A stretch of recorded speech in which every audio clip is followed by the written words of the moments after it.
Lecture में हमने सम्मेलन के बारे में कुछ जानकारियां प्राप्त की थी। आज हम इसको सैन फ्रांसिस्को सम्मेलन 1945 के संदर्भ में चर्चा करके उसको और अधिक स्पष्ट करने का प्रयास करेंगे। सैन फ्रांसिस्को सम्मेलन को सबसे महान अंतर्राष्ट्रीय सम्मेलन बताया गया है और ईपी वेज ने तो यहाँ तक कहा है कि ऐसा सम्मेलन न तो कभी हुआ था और न ही इसके भविष्य में कभी होने की संभावना है। सैन फ्रांसिस्को सम्मेलन ने संयुक्त राष्ट्र संघ की नींव डाली थी, जो बाद के वर्षों में विश्व शांति में बहुत महत्वपूर्ण योगदान स्थापित करने में सफल रहा है।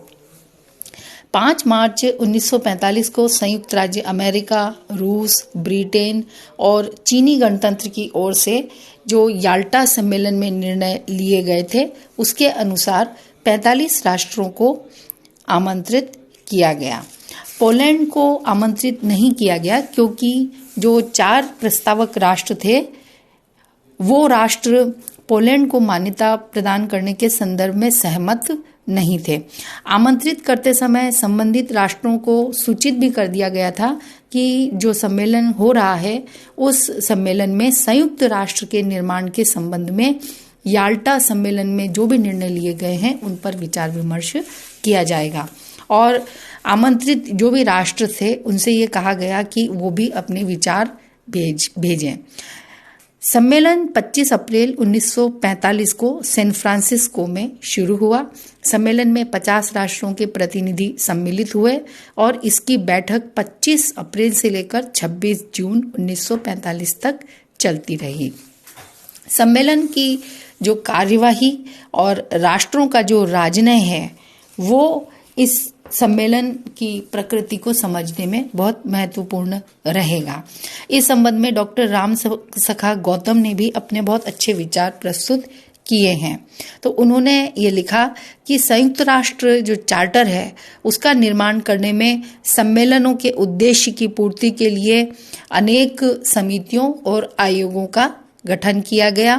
सम्मेलन में भाग लेने वाले सभी राष्ट्रों को अपने विचार प्रकट करने और अपने सुझाव प्रस्तुत करने का पूरा अवसर दिया गया और आखिर में निर्णय एक विशेष बहुमत के द्वारा लिए गए, जिससे ये महसूस हुआ कि सम्मेलन के द्वारा बड़े राष्ट्रों की भी उपेक्षा की जाती है अगर जो राष्ट्र हैं वो विशेष बहुमत से कोई कार्य करते हैं। लेकिन फिर भी ये तो स्पष्ट ही था कि जो बड़े राष्ट्र हैं, रूस, ब्रिटेन, अमेरिका, चीन और फ्रांस, इनकी इच्छा के बगैर सम्मेलन में जो कार्य और निर्णय थे, उनके विरुद्ध जो है वो निर्णय नहीं लिए जा सकते थे।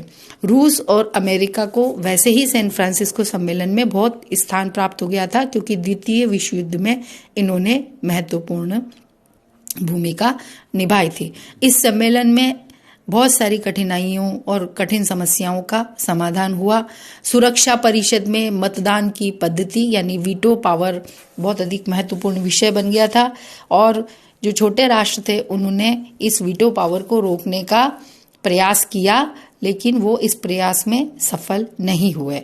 छोटे राष्ट्रों का ये मानना था कि किसी भी अंतर्राष्ट्रीय विवाद को शांतिपूर्वक ढंग से सुलझाने के लिए चार्टर में संशोधन करते समय वीटो पावर का प्रयोग नहीं होना चाहिए।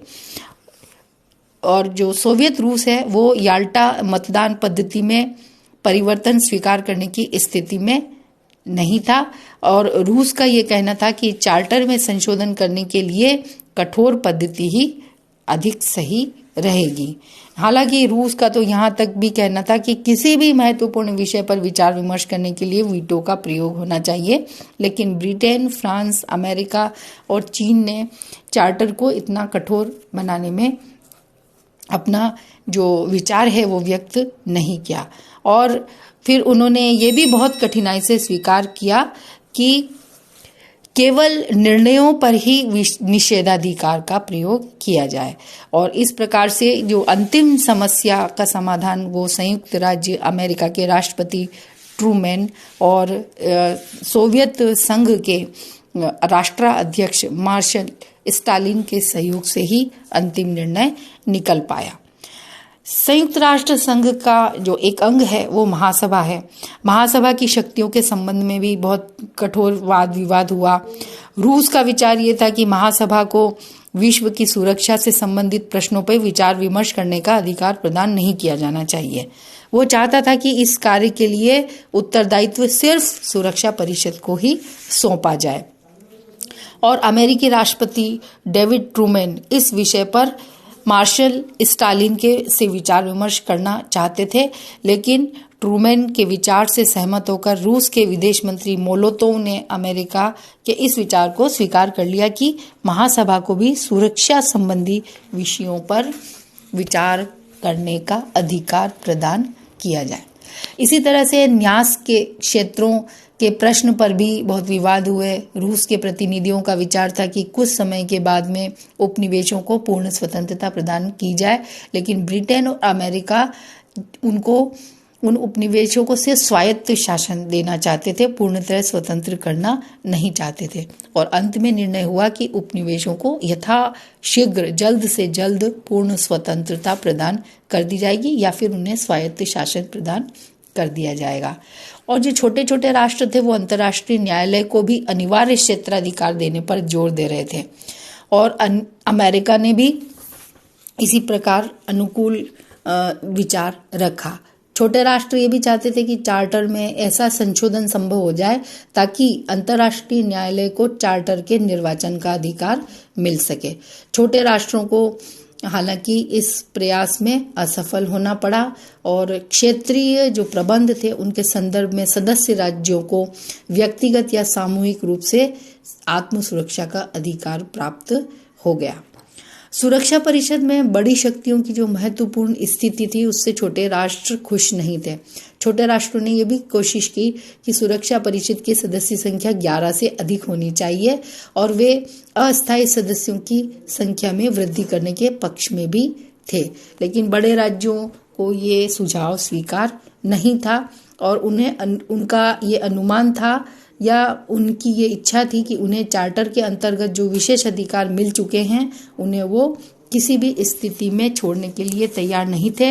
इसलिए वो चाहते थे कि इस पर किसी भी तरह से पुनर्विचार नहीं किया जाए। लेकिन छोटे राज्यों ने चार्टर में साधारण परिवर्तन करवा लिए, जिससे चार्टर में उनकी स्थिति कुछ मजबूत हो गई।